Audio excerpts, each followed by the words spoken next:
রান্না করে খাওয়াইতেছি হলিডেতে আইসা, ঠিক আছে? মানে বুঝলাম না কিছু আমি। Happy birthday to you, happy birthday to you, happy birthday dear Anvik, happy birthday to you. ফু দিতে দিতে শেষ। Well done. Birthday boy birthday করা শেষ, শুয়ে পড়ছে। এই যে বার্থডে বয়ের বোন এখানে চিৎ পঠান। আমরা এই যে খেলা দেখছিলাম, একটু আগে দেখে গেলাম যে ওরা 3 গোলে এগিয়ে, 4 গোলে এগিয়ে আছে ইংল্যান্ড। দেখি 3 গোল অলরেডি হয়ে গেছে।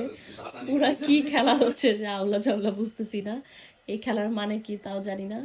এনিওয়েজ আমরা এখন রাত 12টার সময় বারবিকিউ করার প্ল্যান করছি। লেটস সি কি হয়। বের করো বারবিকিউ এর জিনিসপত্র। দ্বীপে কেন? মনে হয় এখানে হবে, আমাদের ওই ওখানে করতে হবে। বারবিকিউ লেটস সি, ট্রাই করি, না হলে তখন ভিতরে করব।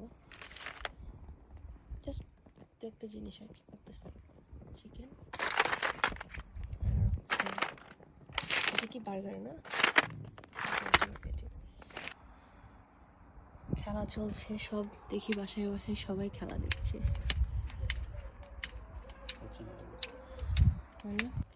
আমরা এই যে একটু বারবিকিউ করার ট্রাই করছি।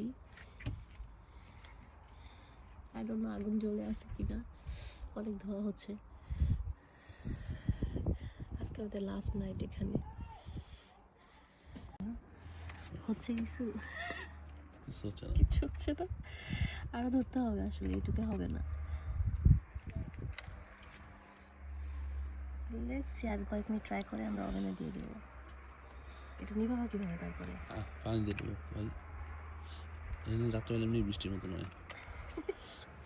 ওকে বলেন।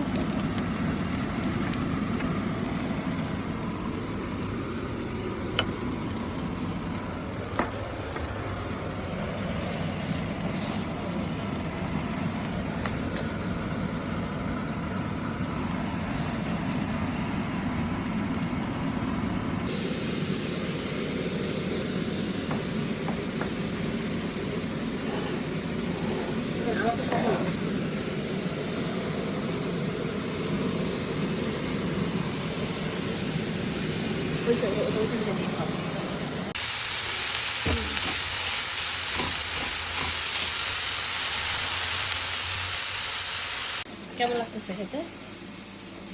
ওকে ওকে। কেন মানে স্পাইসি না এই জন্য? স্মোকি ফ্লেভারটা নাই। স্মোকি ফ্লেভার কোথা থেকে থাকবে? আশ্চর্য, করতে পারলাম না যে, বাট স্টিল খাইতে পারতেছে, এটাই অনেক।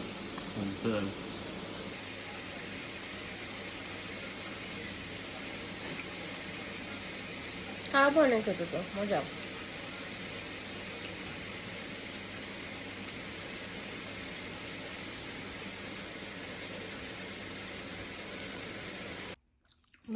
নাথিং।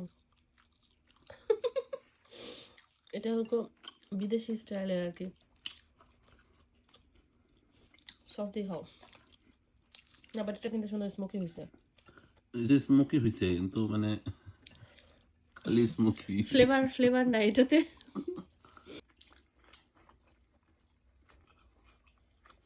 খুবই মাইল্ড সল্ট, মানে স্পাইস আছে, খুবই মাইল্ড সল্ট আছে, মানে লাইক হোয়াইটরা যেরকম খায় এরকম। Why you guys are laughing? But এটা স্মোকি ফ্লেভার হইছে। ভিডিও তো বলার জন্য, এখন তুমি যদি এখন বলো তাহলে না, খুবই মাইল্ড আছে তো। আমাদের কাছে পাইনচা লাগতেছে, মানে obviously আমাদের জন্য এটা না, বাট একদম মাইল্ড স্পাইস, বাট স্মোকি একটা ফ্লেভার আছে, এটা মজা লাগতেছে। রান্না করে খাওয়াইতেছি হলিডেতে আইসা, ঠিক আছে? মানে বুঝলাম না কিছু আমি, বুঝলাম না। It was our last night of Cornwall trip and today's morning we are going back home. But এই সুন্দর বাড়িটা রেখে যেতেও কষ্ট হচ্ছে। আসলে মেয়েরা এরকমই, যেখানেই যায় সেখানেই মায়া জন্মায় ফেলে। অ্যান্ড আমার ইচ্ছা হচ্ছিল আরও 3-4 দিন থেকে যাই, বাট অনেকের হলিডেজ নাই, কিছু করার নাই। সো আমরা ব্যাক করছি। অ্যান্ড যাওয়ার যে রাস্তাটা ছিল এটাও খুবই সুন্দর, পাহাড়ের মধ্যে দিয়ে এঁকে বেঁকে। And on the way back আমরা প্ল্যান করছিলাম যে আবার কবে আসবো, কারণ কর্নওয়ালে আসলে 3-4 দিনের জন্য আসলে কিছুই হয় না, 1 উইকের জন্য আসতে হয়, অনেক স্পট স্পট আছে যেগুলো আমরা যাই নাই, দেখা হয় নাই। নেক্সট টাইম ইনশাল্লাহ যাব। আর এই যে ছেলে মেয়ে ঘুমাচ্ছে, অ্যান্ড আমাদের 6 ঘন্টার মতো টাইম লেগেছে, আমরা অনলি একটা সার্ভিসে দাঁড়াইছিলাম। আপনারা যারা কর্নওয়ালে যাবেন আগের ব্লগগুলো অবশ্যই চেক করবেন। তো আজকের ব্লগটা এই পর্যন্তই থাকলো, দেখা হবে নেক্সট ভিডিওতে। Till then by.